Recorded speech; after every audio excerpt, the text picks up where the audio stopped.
It's episode 11 of Movie Nerds Club, and I have been a little inconsistent in the past few episodes, but this month we're talking superheroes, so of course I was not gonna miss a chance at giving you my top 5 non-MCU Marvel movies. Before we get started, if you're unfamiliar with the Movie Nerds Club, it's the time of the month when me and a few friends of mine get together and choose a top 5 ranking to do. All my friends have already uploaded their videos in time, unlike me, so all their links will be in the description. And like always, these lists are subjective. Everyone is going to have different movies, so I cannot wait to see yours down in the comments below. Start the conversation, share your top 5, top 10, top 15, 20, 100, anything you want, all in the comments. And while you're down there, if you're new to the channel, consider subscribing and helping the channel go out there. It does wonders to get the content out there for everyone to see. And don't forget, go check out everyone else's top 5. Ahead of my official top 5, I do have a few honorable mentions. Some of them you will be like, yeah, okay, I can see that. And other ones you'll be like, what the hell is he talking about? Because my number 1 honorable mention, and by the way, these are not in order whatsoever, the honorable mentions, The Punisher from 2004, starring Thomas Jane. I've always really enjoyed this film.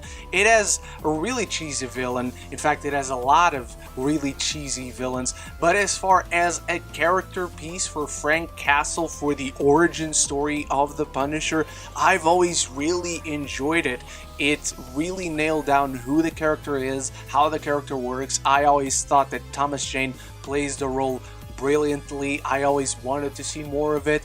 Unfortunately, we didn't get it, but I have always really enjoyed this film as a big Punisher fan. At number 2, we got the superior film in its own trilogy, Blade 2 from Tio Guillermo del Toro. I just love this film. It is so Blade, it is so Guillermo. This is like a perfect match. I love Ron Perlman in this film. I love the villain. It's the best villain they have in the entire trilogy. And Wesley Snipes, man, just living his best life, giving his best performance as Blade.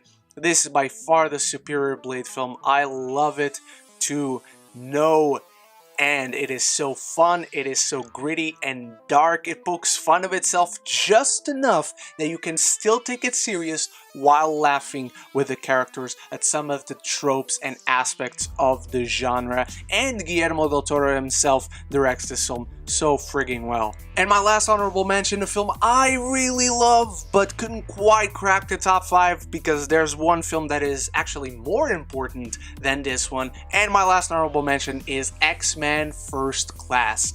The needed adrenaline injection this franchise needed. It reinvigorated the characters, the mythos, the pathos of them all, the fact that they all connect and they're like in the same universe and these are all prequels. Like the best prequel stuff ever done in cinema. And not that they're all good, but as far as a starting point for a prequel franchise, X-Men First Class is just so good. It has an incredible setting. It continues to discuss all the important topics any X-Men story should discuss. James McAvoy, Michael Fassbender, Charles Xavier, and Magneto were perfectly cast twice in both franchises and in both sub-franchises of the X-Men universe.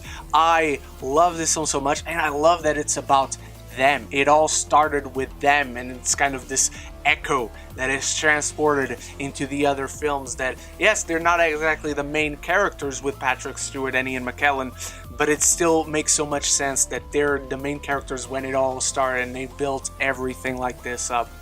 X-Men First Class is just fantastic. Alright, now into the top 5. And at my number 5 is that more important film, X2, X-Men United. A lot of Hollywood producers to this day still say that that first X-Men movie from 2000 came out and they were like, we can do superhero movies and take them seriously, and they can actually be really great movies.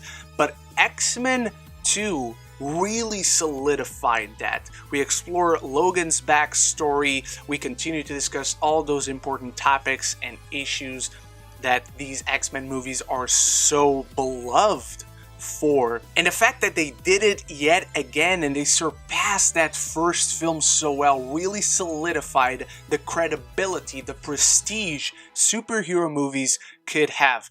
I will never forget the home invasion scene in this film where Stryker's forces come in and the X-Men unite to take care of them and save the kids. I love Jean's sacrifice in this film. I love how it's building throughout the film. The incredible opening scene with Nightcrawler trying to kill the President of the United States and the tensions between humans and mutants rising on a constant crescendo until the end. It's just a fantastic movie. It still holds up to this day, and it's almost the best X-Men movie.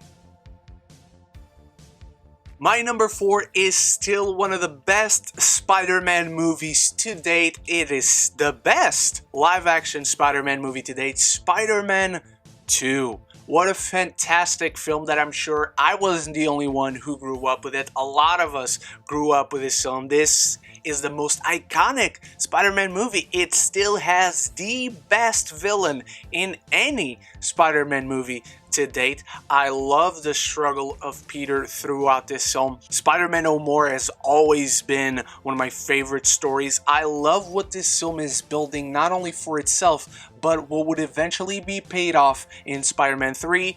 And whether that one worked or not, it's not for us to discuss in this video. But Spider-Man 2 just works on so many levels. It works on a personal level for Peter Parker and what he's going through, his struggles between balancing being Spider-Man and being Peter Parker, just a dude who's trying to get his education done and trying to live his life, his relationship troubles, the fact that his best friend is so angry at him, at what happened to his father in the previous film. Spider-Man 2 just has so much going for it, and it balances it all very perfectly.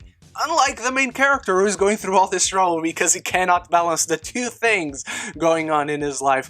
I love Spider-Man 2. I think we all love it. It's one of those films that is still universally loved for the most part, and it holds up brilliantly to this day.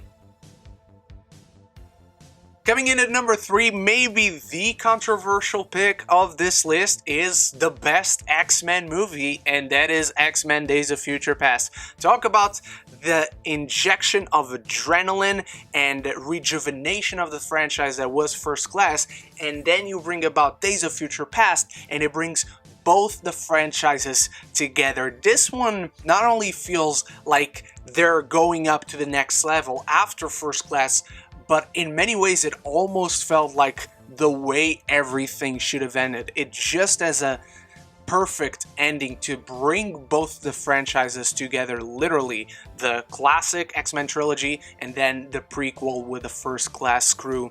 I love that Logan is the one that goes back in time. In the context of the film, that always made more sense. I love the journey that he goes through.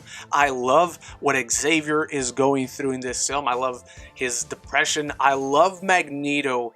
And that is one of the things I love the most in all the films, in Apocalypse, in First Class, in Dark Phoenix, even with all their faults, they were so consistent with Magneto's journey throughout all those films that he's struggling to keep on either side of the line between good and evil. He stretches that notion of what is good and evil, and every character that comes into this film has such an interesting and important part to play in how the story unfolds. I love the sequences in the future. I love the moment when the two Xaviers talk to one another. It's one of my favorite moments in any film ever, not just superhero, not just Marvel movie, just any movie. I think it's so poignant. John Ottman's score for this film is his all-time best, I think. And we finally got to see Sentinels in a live-action movie. For any comic book fan, that's awesome, whether we enjoy the final look or not. Plus, it's a time travel movie. I love me my time travel. It's the best use of any story. You will always get me interested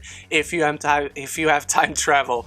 And if you have time travel and you have X-Men, you give me Days of Future Past, and I will love you for it. And I did love this movie.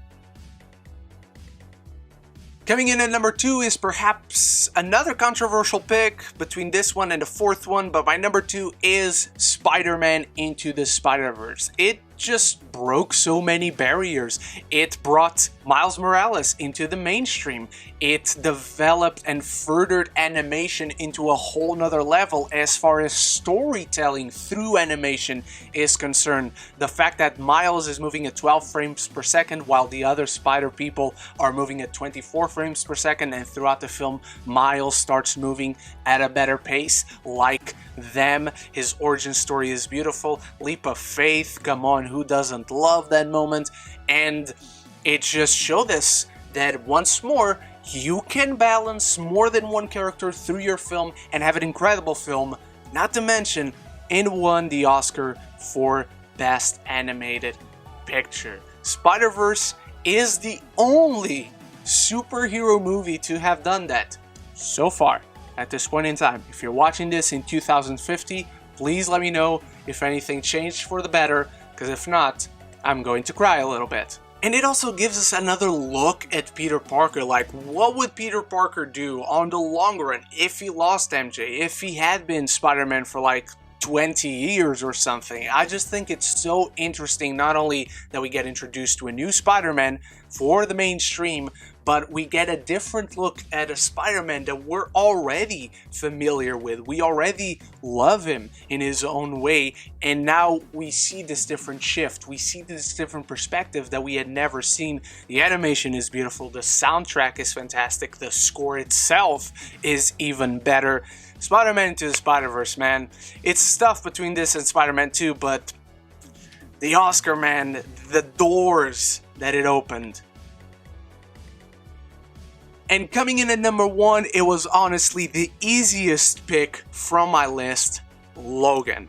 A melancholic swan song for the most iconic actor to ever play a superhero movie in live action. I know Spider-Man might be the most iconic superhero, but Logan, man, Wolverine, in terms of who plays him in film, up until this day, for 21 years, we associate one person with it. Hugh Jackman, giving the best performance he ever gave as this character. Same with Patrick Stewart as Professor X. An incredibly beautiful, heart-wrenching story that calls back to westerns of old, but also makes you contemplate on the franchise ever since it started, the ups and downs, the twists and turns that we've been through with these characters. It's such a beautiful film. It's a movie that makes you feel like all sorts of emotions from beginning to end, and that's a sign of good movie. If you feel something, it's doing something right, and for me, Logan does everything right. The fact that he's losing his healing, he's losing his father, but now he finds hope in having a daughter. The future is bright for mutant kind. Once more, they're talking about all these interesting topics that X-Men has always discussed. They're adding a new voice to it. They're adding something new to the important conversation that these characters have always been representations of. And Logan is just an emotional ride, an emotional goodbye. It fills your heart and breaks it apart. It's beautiful. Got nominated for a Best Adapted Screenplay, one of the best stories ever written in comics, and now one of the best films ever written to adapt a story from the comics.